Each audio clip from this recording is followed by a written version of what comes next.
Buenos días a todos. Good morning to everyone. It's so good to see you all. Es un placer de ver a cada uno de ustedes en esta mañana, poder celebrar con los niños y los padres. It was a good time to celebrate with the kids and with the parents. And, you know, for those of you who don't have living parents or here in town, just know, as we were just reminded of that song, that you have a Heavenly Father who loves you deeply and is concerned about you deeply, and you are not in any way fatherless. So know that and take comfort in that, and knowing that you have an eternal Heavenly Father who loves you deeply. Para aquellos que no tienen papás vivos o que no tienen papás aquí en el estado, quiero que sepan que no están sin padres, porque tienen un Padre Celestial que los ama y los quiere tanto y quiere lo mejor para cada uno de ustedes. Así que no están sin papá, tienen un papá eterno que los ama con un amor innegable, undeniable love that he wants to give to us. Así, en esta mañana queremos continuar con nuestro servicio y escuchar un poco de la palabra del Señor. So let us continue our service this morning as we will hear from the Word of God this morning. Oremos. Padre, te damos gracias, Señor, por esta mañana, Señor, por este privilegio de reunirnos como familia en la fe, como comunidad, Señor, y agradecerte, de adorarte, Señor, en espíritu y en verdad, y de poder celebrar juntos, Señor, lo bueno y maravilloso que tú has sido con cada uno de nosotros. Father, we come this morning with gratitude, with joy, and we want to worship you and thank you this morning just for the many ways in which you have cared for us, and we want to sincerely say thanks this morning. Mi Dios, te pido por mis hermanos que no se encuentran aquí en esta mañana, por los que están enfermos, por los que están trabajando, Señor, y por otras circunstancias. Te los ponemos en tus manos, Padre. Lord, we pray for our dear brothers and sisters who are not with us this morning, for those who are ill, for those who are working or otherwise. Lord, we place them in your hands, Lord, asking that you would provide as necessary. Seas tú, mi Dios, el que sane. Seas tú, Señor, el que restaure. Seas tú, Señor, el que provea por cada necesidad presente, física, espiritual, emocional, económica, Señor. Te las ponemos en tus manos. Lord, we pray that you would provide for each one of those needs represented, whether it be financial, whether it be spiritual, emotional, or economic. Lord, we place those needs in your hands, asking that you would intervene accordingly, Father God, because we know that you care deeply about your children, and you do not want them to be without your guidance, without your help, Father God, but you want to be there to love them and to care for them, Father God, and provide what's best for them. Sabemos que tú los amas, Señor, porque son tus hijos, y que tú quieres proveer por cada una de sus necesidades. Tú quieres estar involucrado en sus vidas, mi Dios. Tú quieres amarlos, Señor, con ese amor innegable y suplir cada una de sus necesidades.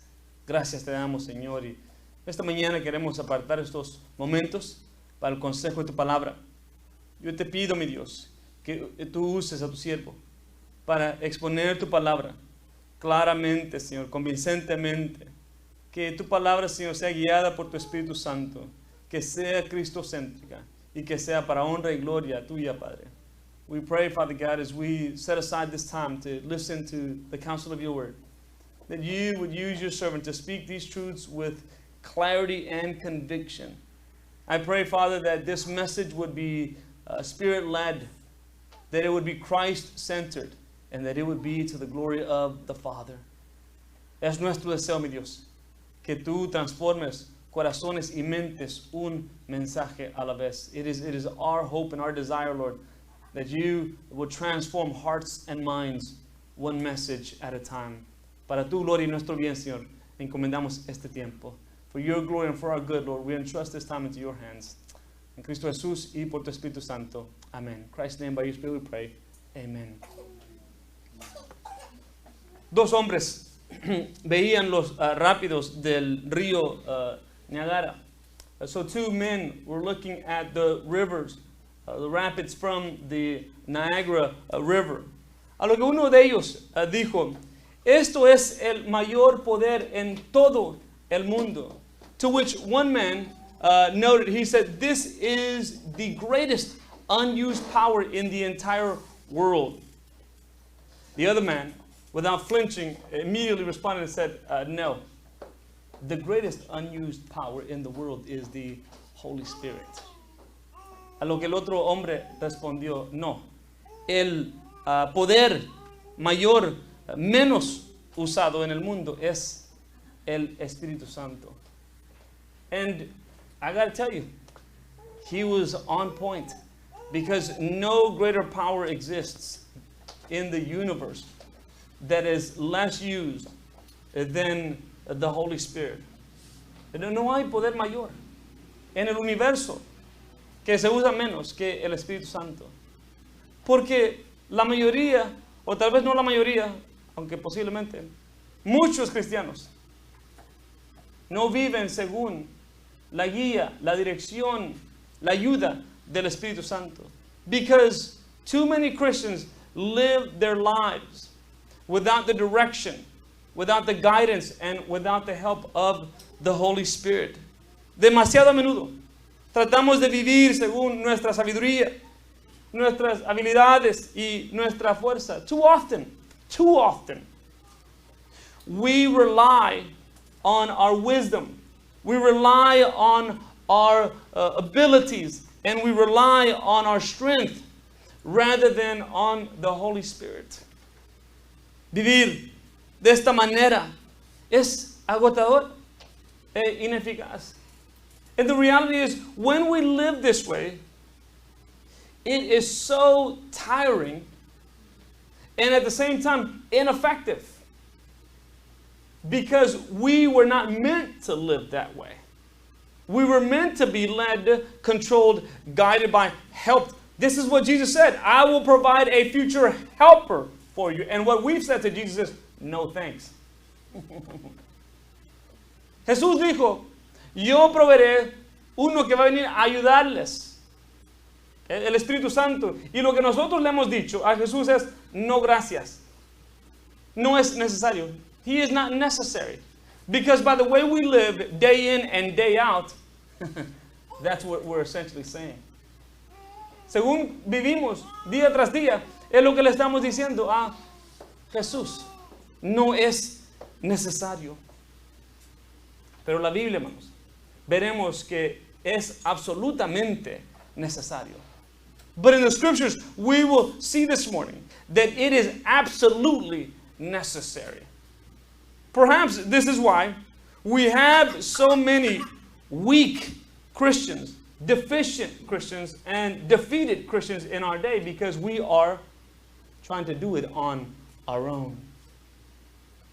Quizás por eso es que hay tantos cristianos que viven vidas debilitadas, deficientes y derrotadas, porque están tratando de vivirlas a solas, según su sabiduría, según sus habilidades y según sus fuerzas. Because we're trying to live a life according to our wisdom, our own understanding, our abilities, and our strength.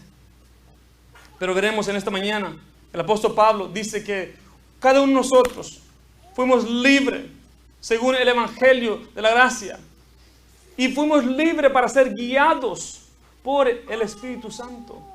And today he communicates to the audience through the passage that we'll look at that we were set free, right? If you recall Galatians 5:1, it was for freedom that Christ set us free. And last week we learned, but do not use that freedom to give into the desires of the flesh. Pero la semana pasada escuchamos de que la libertad no es para usar como pretexto, como excusa, una palanca para, dice, entregarnos a los deseos de la carne.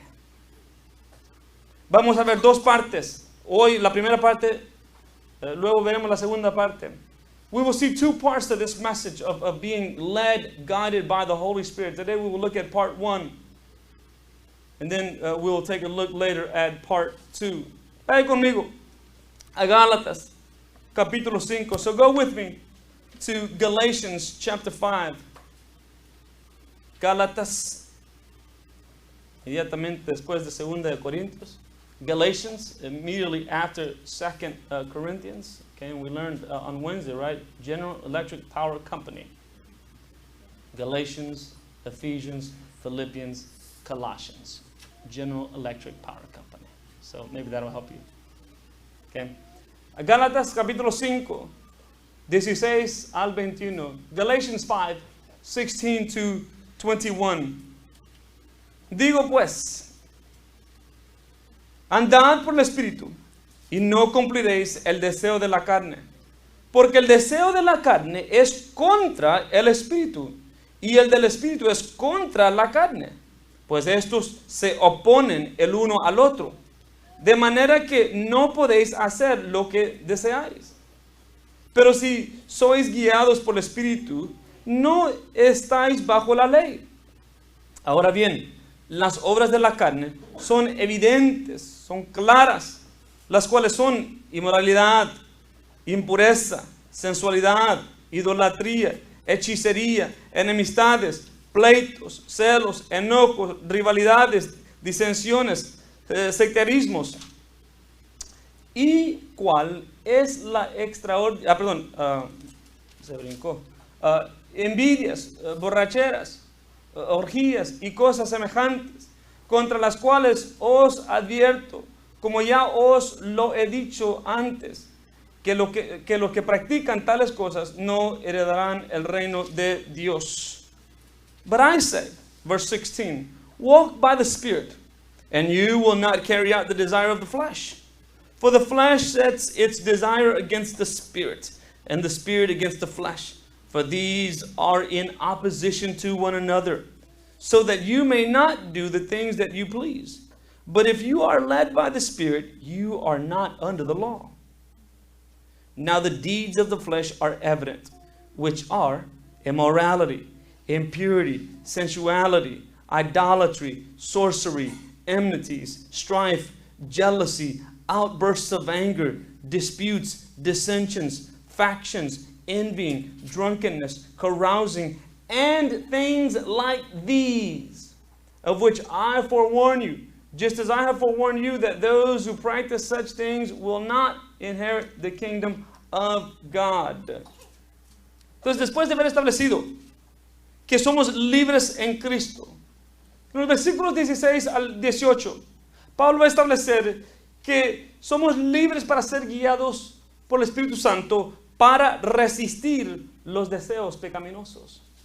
And in verses 16 to 18, it was for freedom that Christ set us free. He communicates that we were freed to walk by, led by the Holy Spirit. Why? Because in verses 16 to 18 he says, so that we may resist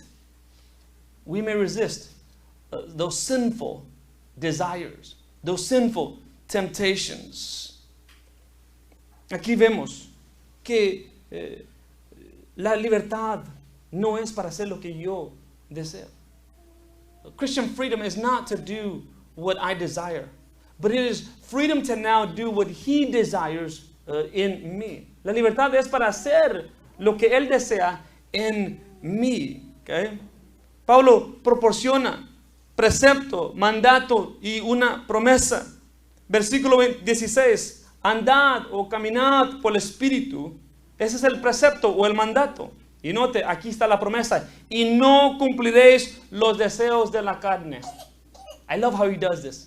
Man, Paul is so good. He goes from precept to promise. He goes to precept, the commandment, okay? He says, do not, or actually he tells them, walk by the Spirit first. As you do that, you will not carry out the desire of the flesh. Okay? You see that? So he goes from precept to promise. If you walk by, if you are led by, if you are controlled by the Spirit, then you will not fulfill the desires of the flesh. So then, that begs the question, why do we give into the desires of the flesh? Obviously, because we're not walking by the Spirit. Entonces, ¿por qué es que cumplimos los deseos de la carne? Y la respuesta obvia es porque no estamos caminando según o bajo la dirección, la guía del Espíritu Santo. Okay? There's just no way around it. No hay de otra. O estamos caminando por el Espíritu Santo y estamos agradando a Dios, o no estamos caminando por el Espíritu Santo y estamos agradando al enemigo. We are either walking by the Spirit and thus pleasing God, or we are walking by the flesh and thus pleasing the evil one. There is no middle ground. I know, watch this. The evil one is so slick. He will have you believe that there's a middle ground and that you're okay in that middle ground. I can't tell you how many times I hear Christians tell me that all the time. I'm okay.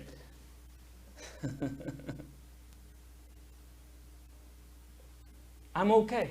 I'm good. Okay? And that's just the evil one's trap. To have you not walking by the Holy Spirit and deceive you into thinking that you're not quite over there yet. Okay? But if you're not walking, if you're not led by the Holy Spirit, then there is no other alternative. You're being led by the flesh, by your personal sinful desires. Entonces, si usted y yo no estamos guiados por el Espíritu Santo, no hay de otra. Estamos siendo guiados por nuestros propios deseos pecaminosos. And so the importance here, to be controlled, to be led, to be guided by the Holy Spirit. Entonces la importancia de aquí, de ser controlado, ser guiado por el Espíritu Santo. Y es un tema que va a subrayar en esta sección, desde el versículo 16 hasta el versículo 25. And he's going to really underscore this truth from verse 16 to 25. And this is why I said we're going to do two parts. Okay? Porque empieza, dice, andad por el Espíritu. Versículo 18, sed guiados por el Espíritu. Versículo 25, vivid por el Espíritu. Y luego la segunda parte del versículo 25, mantener en sintonía, estar paso a paso con el Espíritu Santo. So he begins the conversation in verse 16, walk by the Spirit. In verse 18, be led by the Holy Spirit. The first part of verse 25, okay, live according to the Holy Spirit. And the last part of verse 25 is keep in step. Okay? Keep in step with the Holy Spirit. Okay? Un comentarista nos dice que la pedagogía, la enseñanza moderna religiosa ofrece muchas respuestas. Una personalidad atractiva sobre cómo vivir una vida victoriosa en el cristianismo. Tener una personalidad atractiva, sus capacidades innatas, grados avanzados en la educación teológica, seminarios especiales sobre la vida cristiana más alta, el activismo social, la psicoterapia espiritual y otros. One commentator says that the current teaching, the pedagogy, the modern pedagogy or teaching religious-wise, offering answers as to how to live the victorious Christian life, oftentimes says to have an attractive personality, to have this innate capabilities, to have the most advanced theological degrees, to go to all sorts of conferences regarding how to live a better life. Live your best life now, I've heard. Social activism, spiritual psychotherapy, and others. These are ways in which we are being drawn to pursuing a great Christian life. Sin embargo, la respuesta de Pablo es simple. Pero escuche muy bien. Simple no significa fácil. Yet the instructions of the Apostle Paul are very clear. His instruction is very clear, and watch this, it is very simple. But make no mistake about it. Simple is not easy. Simple is not synonymous with easy. The answer is simple. Walk by the Holy Spirit, that is not easy. It is simple. We can all understand it. But it is not easy to do. Es simple. Andad por el Espíritu Santo. Es claro el mensaje. Es muy simple. Pero no es fácil para cumplir. Si no, todos lo estuviéramos haciendo. It's clearly not easy. Otherwise, we'd all be doing it, right? Those of us who are of the faith, the Christian faith. And yet, this is one of the most difficult things for Christians to do. To be led by, to be controlled by, to be guided by the Holy Spirit. Es una de las cosas más difíciles para los cristianos. Ser guiados, controlados por el Espíritu Santo. Y esto es lo que Pablo le dijo a los romanos. ¿Okay? El Espíritu y a los efesios. El Espíritu marca el inicio de la experiencia cristiana. We know that the coming of the Holy Spirit marks the initial moment when we come to saving faith. El Espíritu garantiza que somos de Cristo, adoptados por Dios. The Holy Spirit guarantees that we are adopted into the household of God. We are of Christ. El Espíritu capacita al creyente para el conflicto con la carne. It is the Holy Spirit who helps us overcome this conflict with the flesh. And so, the Holy Spirit is essential to our Christian life. El Espíritu Santo es esencial para nuestra vida cristiana. Y por eso vemos en unos pasajes, no entristezcáis al Espíritu Santo. You hear certain passages, do not grieve the Holy Spirit. Okay. No apaguéis, don't turn off, right? Don't shut out the Holy Spirit. Because by doing so, we will be negatively impacted. We will not be able to live effective Christian lives. Porque al hacerlo, usted y yo seremos impactados negativamente. Usted y yo no podremos vivir vidas eficaces. And so it's for our benefit, it is for our value. Es para nuestro beneficio que Él nos dice que seamos guiados por el Espíritu Santo. Esto es algo que necesitamos que aprender, hermanos. Usted y yo no necesitamos de intentar más, sino que debemos de confiar más. See, you and I need to stop, doing or trying more, and what we need to start doing is trusting more. Too much of life is trying, and not enough of life is trusting. And the spiritual world is about trusting. Y la vida espiritual es sobre confiar, no de intentar, no de trabajar más, sino de confiar más. In the spiritual realm, it is not so much about trying more, about doing more, but rather about trusting more. And we need to have this paradigm shift. We absolutely need to have this paradigm shift, or we will drive ourselves mad. We will be exhausted and we will be ineffective. Es tiempo que cambiemos, nuestra manera de pensar.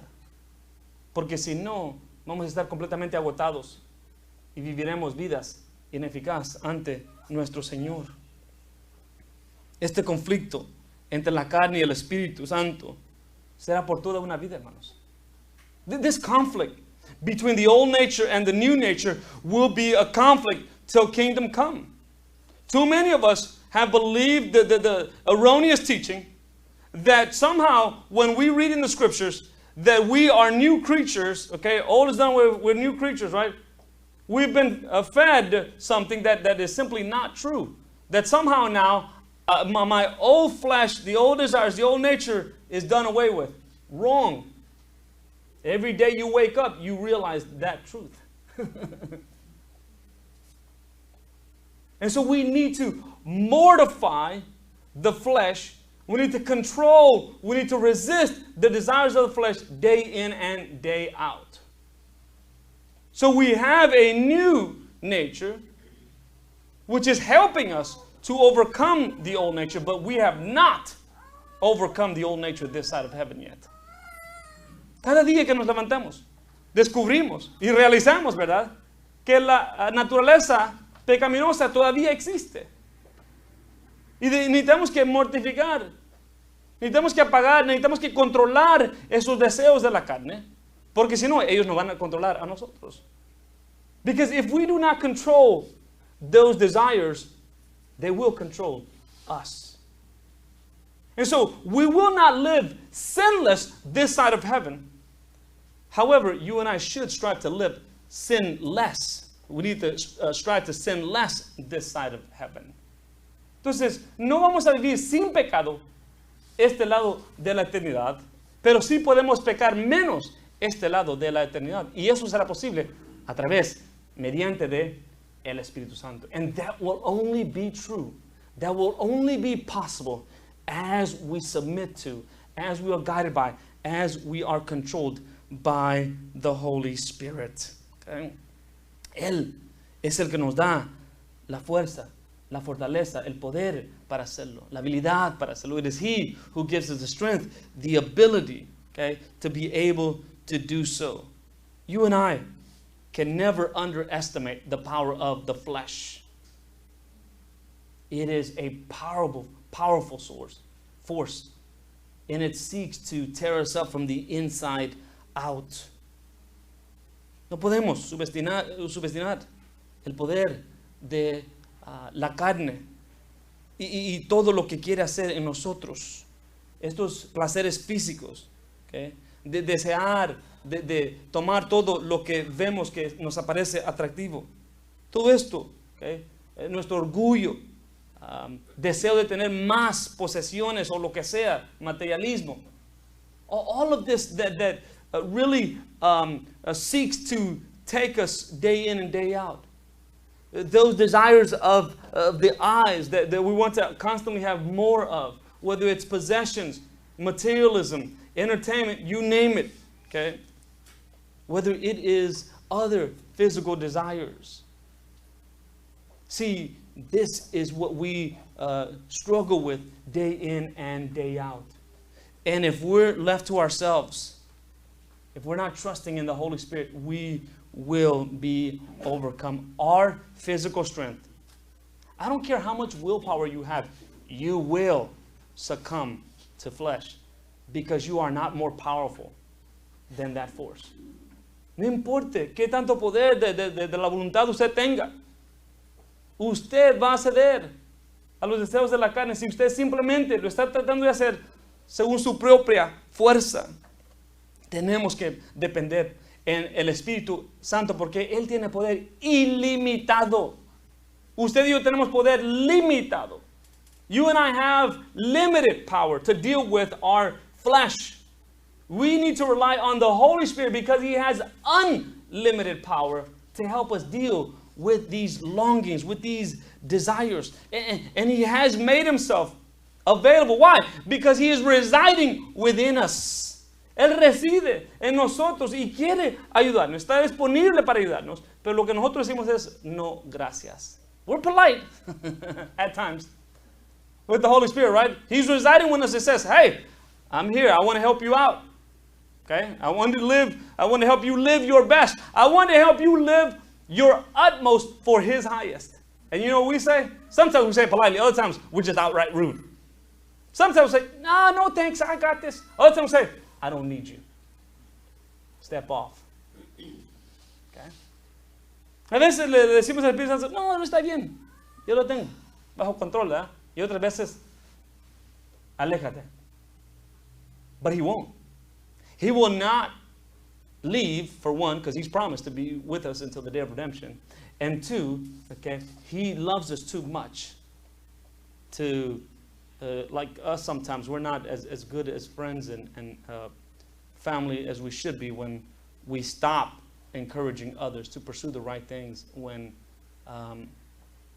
the more loving thing would be to continue to persist in encouraging others to pursue the right things. The Holy Spirit will not stop because He loves us too much.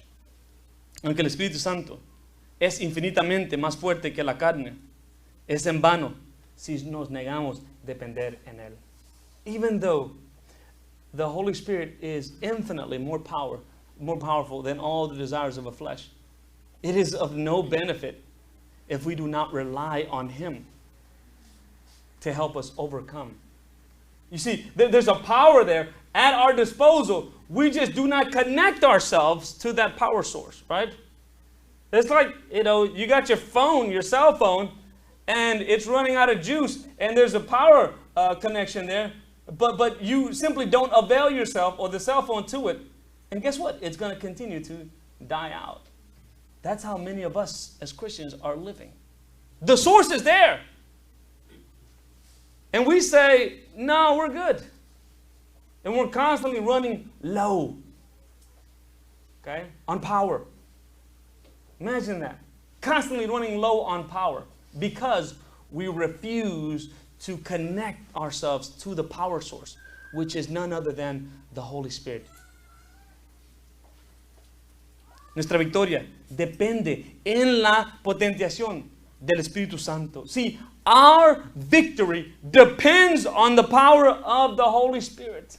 It absolutely depends on the power of the Holy Spirit. Y concluye el versículo 18, esta primera parte, que la vida guiada por el Espíritu Santo va a conquistar estos deseos de la ley o del legalismo. He says, living by the Spirit will help us, verse 18, to conquer the desires of the law even, or what's legalism. So all these do's and don'ts of Christianity, right? Because when you live by the Holy Spirit, those things become irrelevant. See? Because he's so focused on our relationship with God and pursuing the right things that this list, okay, is irrelevant. Cuando somos guiados por el Espíritu Santo, Él no se enfoca tanto en estas listas, lo que haceres y los no que haceres de la vida, sino que Él se enfoca en una relación con Dios. Entonces hace estas listas irrelevantes. La victoria sobre la naturaleza pecaminosa es evidente, independiente de la ley. We can have victory over the flesh, over the desires of the flesh, as we do not need to avail ourselves to these lists of do's and don'ts. Los esfuerzos de Pablo por guardar la ley no lo llevaron a una vida de rectitud. Paul will be the first one to tell you that all of his desires to keep the law could not lead him to a righteous life. They could not. And that drove him mad. Because watch this, he kept trying. He kept trying, but he failed to trust. And so the Christian life is not about trying, but rather trusting. La vida espiritual no se trata tanto de intentar más y más, sino de confiar más y más. Si no fue posible para él, tampoco será posible para nosotros, ni para otros en el presente o el futuro. If it was impossible for the Apostle Paul, it will be impossible for us, and it will be impossible for all Christians to try to receive the righteousness of God, to be in right standing with God based on their continual trying. Listen, one of the most powerful statements that the author to the Hebrews said is in Hebrews 11. It is without faith, it is impossible to please God. That's trusting. Sin fe es imposible agradar a Dios. Y eso es confiar. Eso no es intentar más, eso es confiar más. That is to trust more. El estar bajo la ley no nos ofrece ninguna protección contra los deseos de la carne. And by the way, when we make up these lists, whether it's the law or these lists in the present day, those things will not help us combat against the desires of the flesh. They will not. They don't have the power. Only the Holy Spirit has the power. Solo el Espíritu Santo tiene el poder para ayudarnos a vencer los deseos de la carne. Solo Él nos ayuda a conquistar, completar lo que Dios desea para nosotros. Only the Holy Spirit will help us to live and to conquer those desires of the flesh and to truly fulfill what God wants for our lives. No tratemos de vivir, intentar más con un código de normas y reglamentos humanos. Let us not strive or try more and more to hold on to these man-made rules and regulations. Este es un sustituto inadecuado para el recurso muy adecuado en el Espíritu Santo. You see, to continue to try more, and to live by these norms and rules and regulations that are man-made, okay, that is inadequate for what God wants for us, which is the adequacy that we can have through the Holy Spirit. Only He is able to empower us to live lives that will resist the desires of the flesh. Solo Él nos ayudará a conquistar los deseos de la carne. Entonces, si caminamos por el Espíritu, Él nos ayudará a resistir los deseos de la carne. ¿Por qué? Porque Él nos quiere dirigir a solo aquello que le agrada a Dios. Es como un buen amigo, es como un buen esposo, una buena esposa, que solo quieren lo mejor para nosotros. You see, the Holy Spirit is in some ways a very weak illustration, but for the sake of clarity, some clarity, the Holy Spirit is like a good friend or a good husband or a good wife, in that they only want what's best for you, so they will not lead you, they will not guide you, they will not point you toward those things that are going to be harmful for you. But on the contrary, they will only lead you and guide you and point you to those things that are helpful for you. But see, that illustration falls apart because unlike your friends and your husband and wife, they cannot empower you, whereas the Holy Spirit can. So not only is He leading and guiding you, but He's also empowering you. See, I don't know about you, but that stuff makes me want to shout. That's exciting stuff. Because my husband, or your husband, ladies, I don't have a husband. My wife, my friends, good friends. See, they can point me and guide me, but they can't empower me. And that's the difference with the Holy Spirit. Not only can He point us and guide us, but He also empowers us to live that. And that's what makes all the difference. And this is why this is so important. Because we're about to see one side of the equation. And when we come back to this section, we'll see the other side of the equation. Veremos en este momento un lado, okay, de esta moneda. Y la siguiente vez veremos el otro lado de esta misma moneda. Que cuando somos guiados por el Espíritu Santo, podemos resistir los deseos de la carne. Y veremos la siguiente vez que Él nos ayudará a cumplir los deseos del Espíritu. So not only is He helping us to resist the desires of the flesh, but He will also, when we come back next time to this passage, He will also help us to fulfill the desires of the Spirit. But see, this is why He says, you need to resist the desires of the flesh by way of the Holy Spirit. Because verses 19 to 21, He says, listen, if you're not led or controlled, guided by the Holy Spirit, then what's going to happen is the results of living a life apart from the Holy Spirit. And so look at verses 19 to 21. En versículos 19-21. Necesitamos al Espíritu Santo para renunciar los resultados de los deseos pecaminosos. You see, we need, verses 19 to 21, we need to be guided by the Holy Spirit in order to renounce those results of a life of giving in to the desires of the flesh. Es una lista, y no es una lista completa, eh? I want you to know that this is not a complete list. This is merely a sampling of what life looks like independent from the Holy Spirit.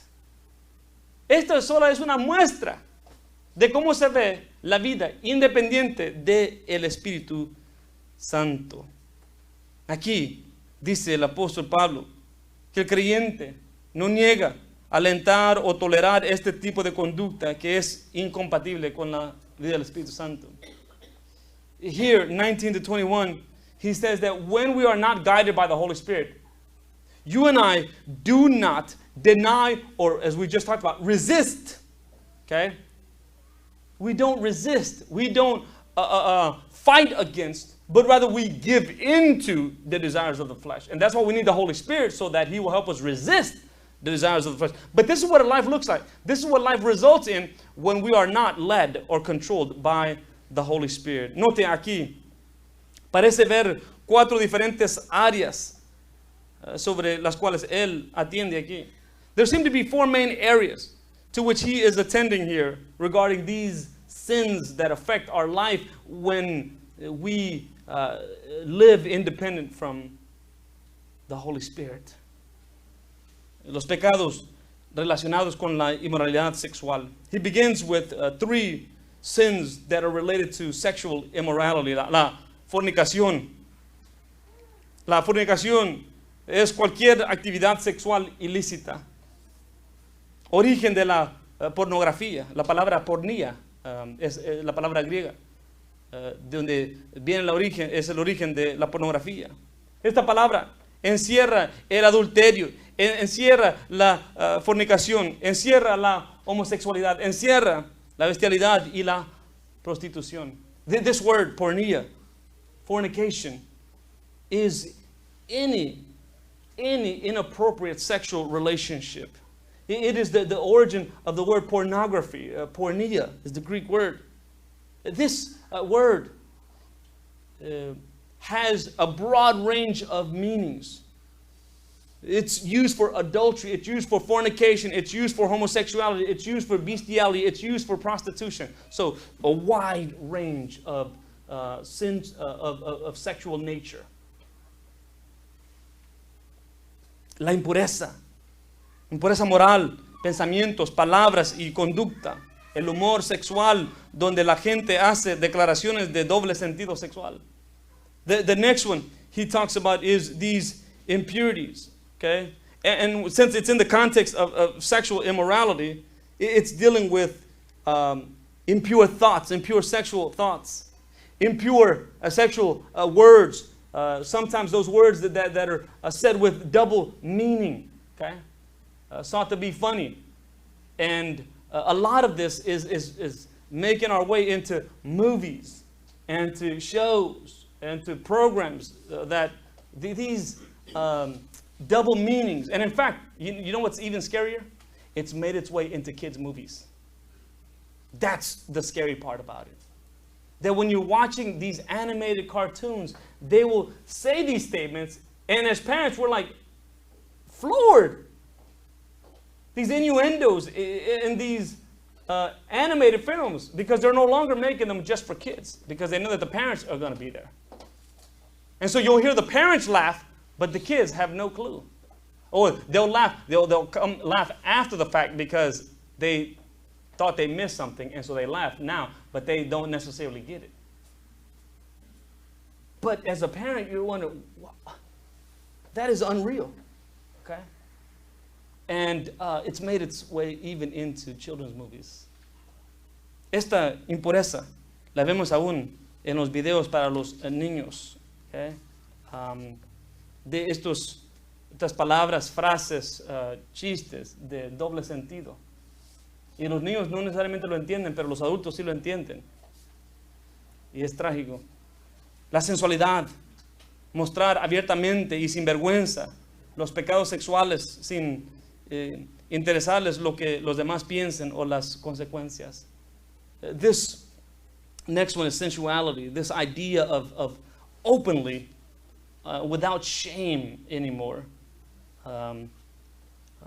Just kind of exposing oneself to these sexual desires without a care of others or of consequences. A continuación, ofrece unos pecados relacionados con la religión. Next, he provides 2 sins related to religion nature. La idolatría, la adoración de dioses paganos, crear un sustituto del Dios verdadero y adorarlo. Next, he talks about idolatry. This idolatry is to make other pagan deities, to create some substitute for the one true God. And by the way, don't think for a moment, I know some of us are thinking, well, they had all kinds of different deities in the ancient Near Eastern world, but we're good. You'd be sorely mistaken. Usted tal vez está pensando, yo sé que en los tiempos bíblicos tenían dioses, okay, en el imperio griego romano, pero en nuestros días no luchamos tanto con eso. Como dicen los niños a veces, que sí. We still struggle with idolatry. It may look different, but it is still idolatry. Listen, even ministers sometimes deal with idolatry. They make their ministry an idol and claim that it is the work unto God, but it has clearly become idolatry. You can idolize your work. You can idolize your mate. You can idolize your kids. You can idolize fame. You can idolize fortune. You can idolize family. You can idolize possessions, entertainment, etc., etc.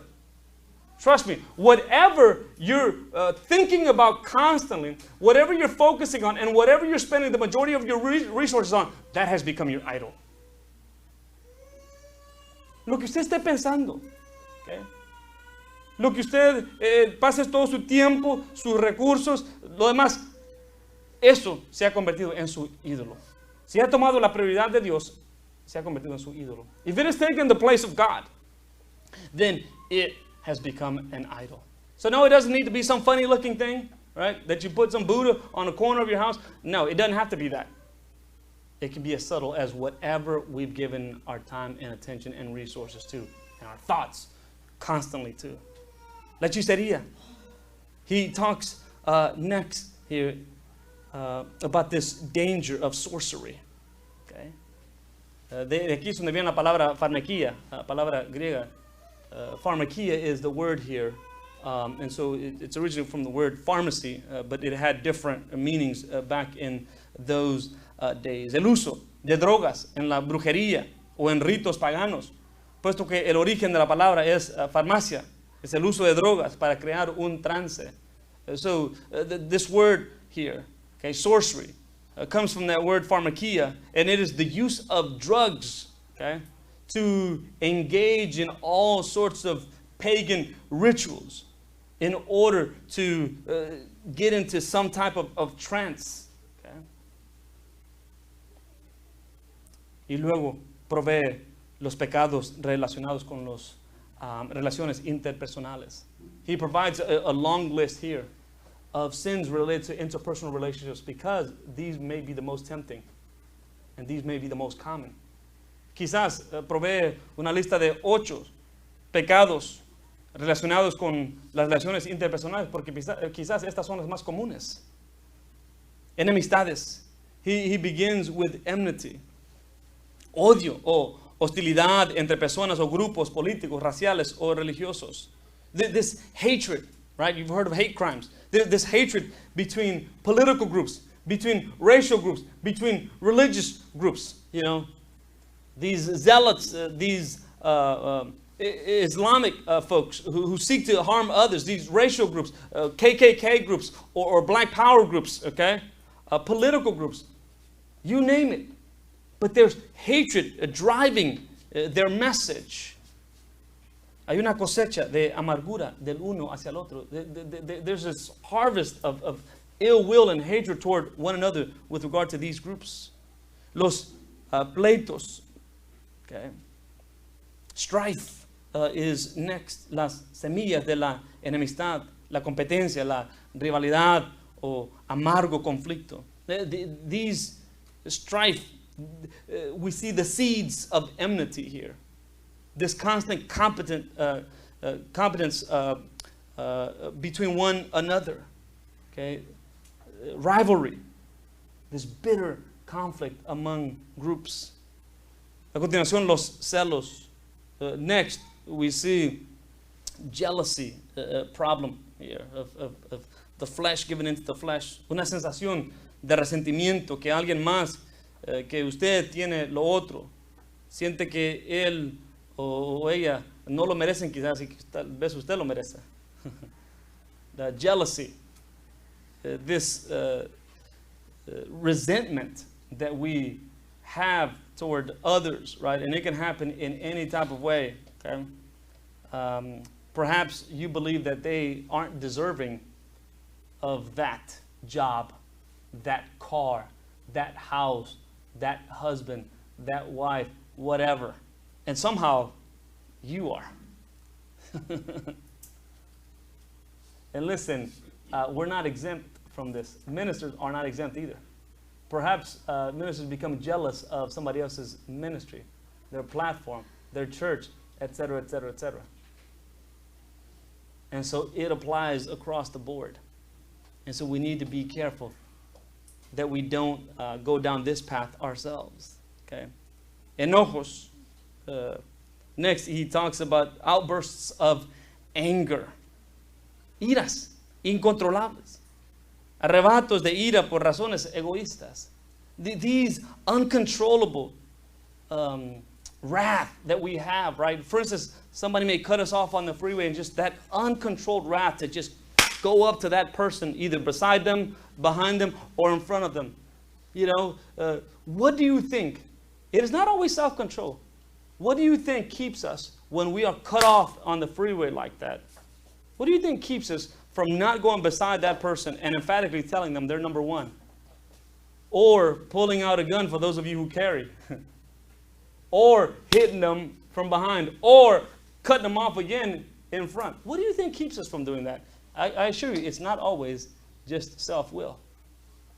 It is the Holy Spirit of God who keeps us from going down that foolish direction and causing greater danger to yourself, to them, and to others that may be on the roadway.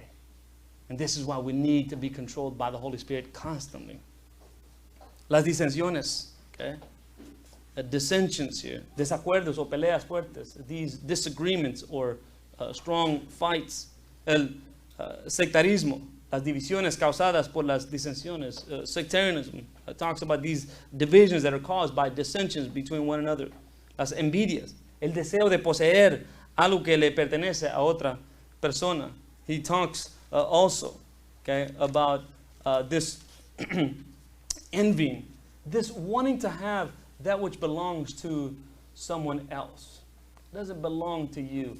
You start envying and perhaps coveting it. Vemos a continuación los pecados relacionados con el alcohol. Lastly, we see these sins that are related to alcohol. Empieza con las borracheras. He begins the first one with drunkenness. Tomar bebidas alcohólicas de una manera excesiva. To drink alcoholic beverages in a very excessive fashion. Efesios 5:18, por eso dijo, mismo escritor Pablo, no seáis controlados por el alcohol, sino por el Espíritu Santo.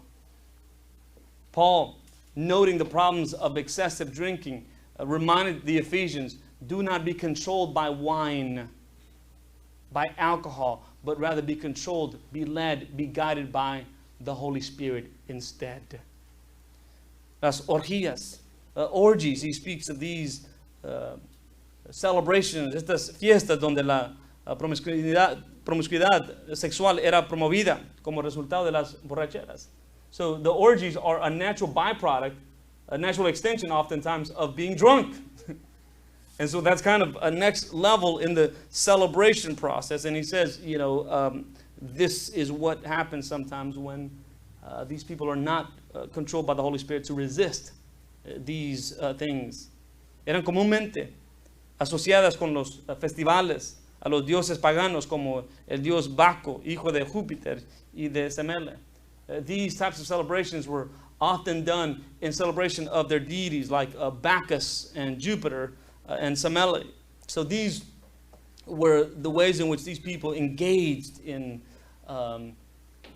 behavior that is unbecoming. Y luego concluye con y cosas semejantes. And I love the way he ends. And things, and things like these. In other words, this is not an exhaustive list. So you can go down a list. Well, I don't do this, I don't do that, I don't do this, I don't do this, I do this. Okay, so I'm good. And things like these.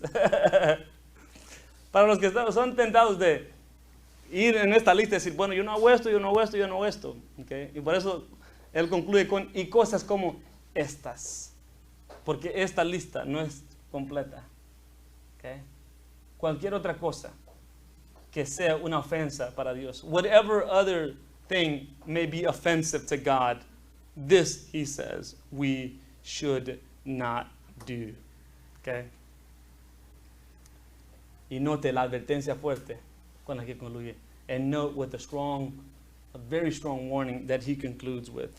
Pablo concluye con una advertencia de que los que practican tales cosas no heredarán el reino de Dios. He concludes by saying that those who practice these things will not inherit the kingdom of heaven. Hay tres maneras que este pasaje es interpretado. There are three main ways in this which passage is interpreted. La vista de Arminio es que la salvación se puede perder y sería imposible a la luz de lo que Pablo ha dicho, que Jesús no solamente es el único, sino también suficiente Salvador.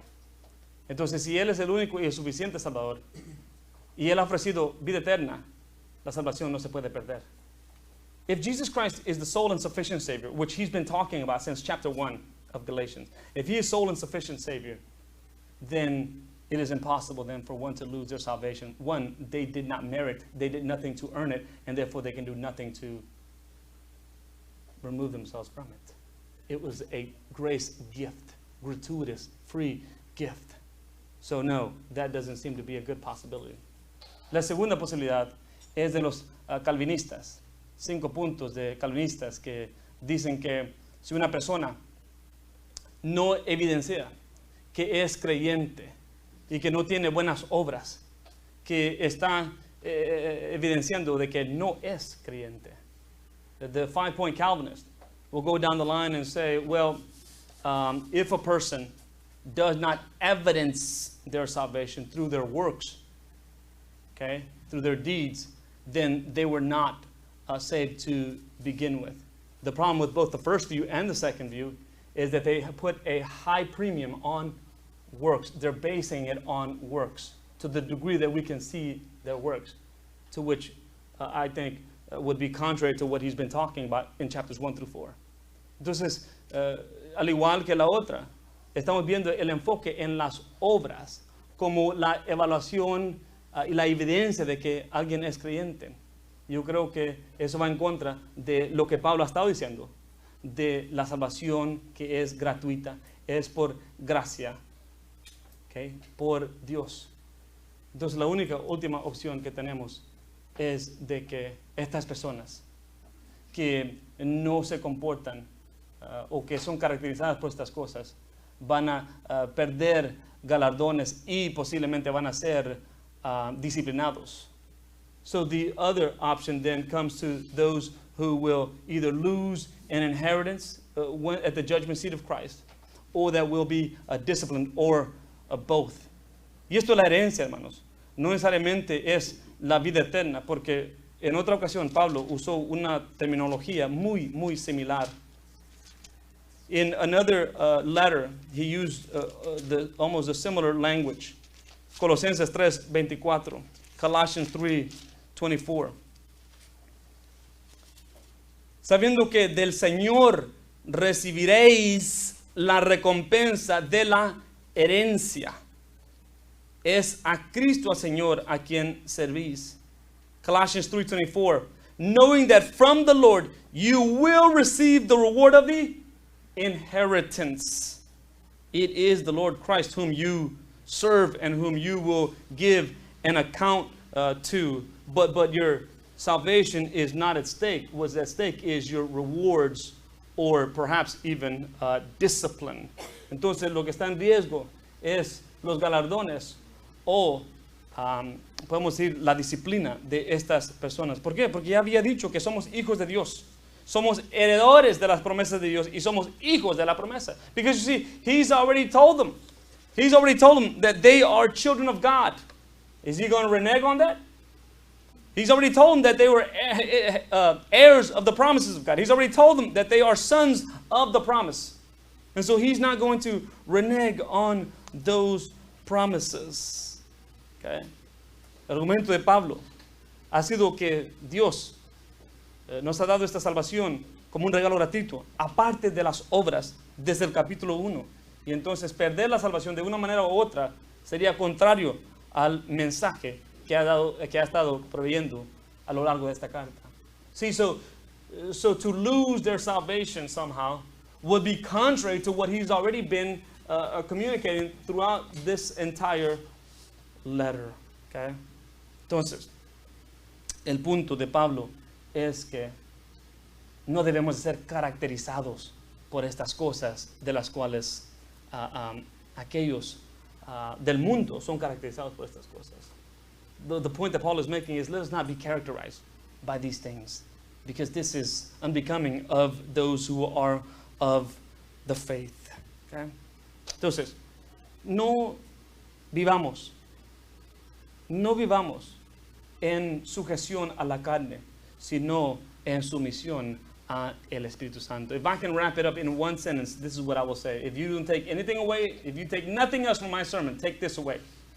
Let us not be subject to the flesh, but instead let us be submissive to the Holy Spirit.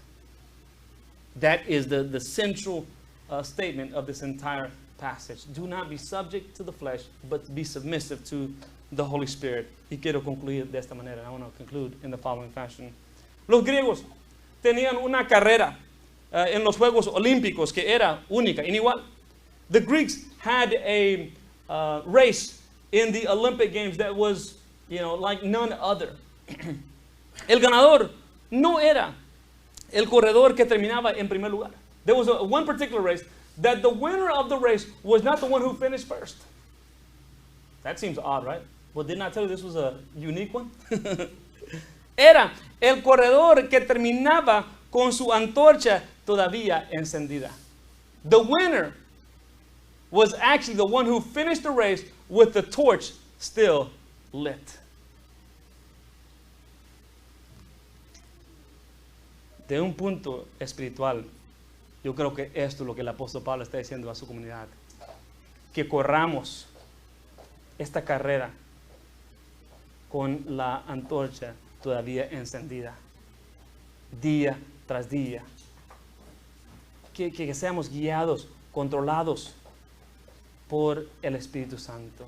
And I think in a spiritual realm, this is exactly what Paul is telling the saints at Galatia. Let us live day in and day out with our torch lit up. And that will only happen as we submit to a life that is controlled by the Holy Spirit.